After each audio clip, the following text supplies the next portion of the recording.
سعد الفوزان هو رجل من جنسية كويتية، فريقه المفضل هو ريال مدريد، ومعروف أيضا بصاحب تحدي 30. طلع بفيديو يتكلم عن نادي برشلونة، فخلنا نسمع شنو قال. بشتري هدية لأخوي البرشلوني وخذيت له قميص نادي برشلونة، أخوي رجع القميص لي.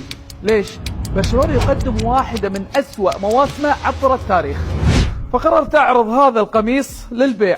وين؟ على تطبيق فورسيل، وللأسف عرضته بدينار فقط للأسف. يقول برشلونة يقدم واحد من أسوأ مواسمه عبر التاريخ. انت متاكد يا مساعد فوزان؟ ترى برشلونه واصل ربع نهائي دوري الابطال، وراح يلاقي باريس سان جيرمان، واحتمال يصعد نهائي، وجاي يخرج لاعبين امكانياتهم كلش عاليه امثال لامين يامال وكوبارسي وغيرهم. يعني الى الان الدوريات ما انتهت وانت بعت قميص برشلونه. اذا ب 2019 طلع ريال مدريد بموسم صفري واخترعوا بطوله هي بطوله الشجره، ولعبوا ضد روما وخسروا هاي البطوله. يعني المفروض بذاك الوقت مو بس تبيع القميص مال النادي. اخ منك يا مساعد الفوزان، ولو انا ما اعتب عليك لان انت تعتبر هذا اللاعب افضل من ميسي ورونالدو. تعالوا سمعوا وشوفوا شنو السبب اللي خلاه يقول هذا اللاعب افضل من كريستيانو رونالدو وميسي. بنزيما صديق شخصي لإلك؟ لا بس تعرفه السوشيال ميديا يعني بس تعرفه اعرفها بالسوشيال ميديا فقط لا غير. بس اصدقاء انتو كيف اكسبها انا لما تقول اصدقاء راح استانس اكيد طبعا.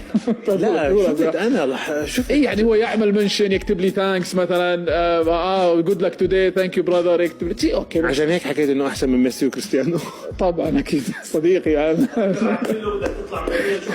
بنزيما افضل من كريستيانو رونالدو وميسي لان يرد عليه ببعض التعاليق ويعطي لايكات ومن هالامور. يا مساعد اذا كانت هاي مزحه فهاي طامه، واما اذا كانت حقيقه فهذه طامه كبرى انه بنزيما افضل من ميسي وكريستيانو رونالدو. معقوله جماهير ريال مدريد اغلبيتهم نفس هذا التفكير؟ لكم التعليق.